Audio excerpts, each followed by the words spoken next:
So, I was a bit unhappy with the pixel art scene I drew last week, so this week I tried to get a fresh perspective, and yeah, here's how it went.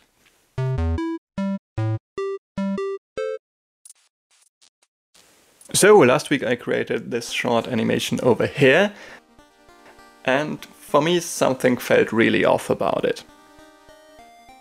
So I went over to Reddit to get some feedback, and apparently I was wrong, because all the comments were really positive and encouraging, but I still couldn't shake the feeling that I went wrong somewhere. So despite the very positive feedback, I began fixing the scene. Let me just show you what I mean. My main issue was that all the assets felt just a little bit too big in relation to the character, which again didn't seem to bother the people on Reddit as much as myself. Nonetheless, I went ahead and shrunk stuff down. The sign, the fence, the trees, and even the mushrooms. After that, I went over to Reddit again, and again people seemed to prefer the original image. Not all of them, but most.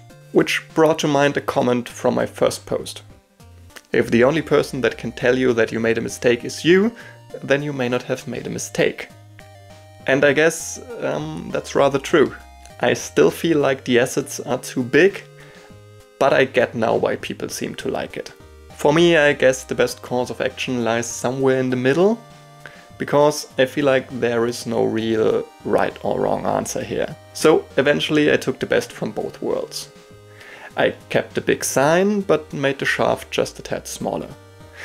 I chose the median between the two trees and kept the texture on the bark. I also changed the mushrooms so they looked less like, well, diglets. And for the fence, I stuck with the original design, because that actually worked pretty well. So all in all, last week was filled with a lot of stressing out about minor things. And in the end, none of these changes were really essential, I guess. But that's all part of the process, and I guess from time to time that's just necessary. With that in mind, I'm excited to see what next week will bring. Until then, keep your whimsy, stay creative.